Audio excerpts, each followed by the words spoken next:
যুদ্ধকালীন তৎপরতার মহড়ার জন্য বিভিন্ন রাজ্যকে নির্দেশ দিয়েছে ভারত সরকার। সম্প্রতি ভারত নিয়ন্ত্রিত কাশ্মীরের পেহেলগাম কাণ্ডের পর ভারত পাকিস্তানের মধ্যে উত্তেজনা বিরাজ করছে।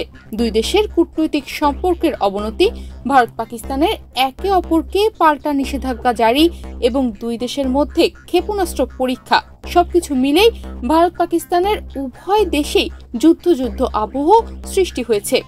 যুদ্ধের আশঙ্কায় যুবকদের ট্রেনিং দিচ্ছে ভারত, আর এ কারণেই যুদ্ধকালীন প্রস্তুতি সেরে রাখার মহড়ার সিদ্ধান্ত নিয়েছে ভারত। আগামীকাল বুধবার বিভিন্ন রাজ্য সরকারকে এই মহড়া চালানোর নির্দেশ দিয়েছে কেন্দ্রীয় স্বরাষ্ট্র মন্ত্রণালয়। রাজ্যের মুখ্য সচিবদের এই বার্তা পাঠানো হয়েছে। যুদ্ধ বাঁধলে নাগরিকদের প্রাণহানি ও ক্ষয়ক্ষতি এড়াতে কি করণীয় সেসবই ওই বার্তায় বলা হয়েছে। ভারতের কেন্দ্রীয় স্বরাষ্ট্র মন্ত্রণালয় রাজ্যগুলোকে সম্ভাব্য শত্রু আক্রমণের পরিপ্রেক্ষিতে বিমান হানার আগাম সতর্কতামূলক সাইরেন চালু করা, সাধারণ নাগরিক, শিক্ষার্থী ও অন্যান্য সিভিল ডিফেন্সের বিষয়ে প্রশিক্ষণ দেওয়া, যাতে শত্রু হামলার সময় তারা নিজেদের সুরক্ষা নিশ্চিত করতে পারে, দ্রুত ব্ল্যাকআউট কার্যকর করার ব্যবস্থা রাখা, গুরুত্বপূর্ণ শিল্প প্রতিষ্ঠান বা স্থাপনাগুলোকে আগাম ছদ্মবেশ দেওয়ার ব্যবস্থা রাখা, উদ্ধার পরিকল্পনা হালনাগাদ করা ও তার মহড়া চালানো সহ বেশ কিছু পদক্ষেপ গ্রহণের নির্দেশ দিয়েছে ভারত। 1971 সালের পর কেন্দ্রীয় সরকার এই প্রথমবার এ ধরনের মহড়ার নির্দেশ দিল। নির্দেশ কার্যকর করতে হবে প্রধানত সীমান্তবর্তী রাজ্যগুলোকে। কেন্দ্রীয় নির্দেশিকা অনুযায়ী দেশের 244 জেলায় এই মহড়া চালানো হবে। মহড়া দিতে হবে গ্রামীণ এলাকাগুলোতেও।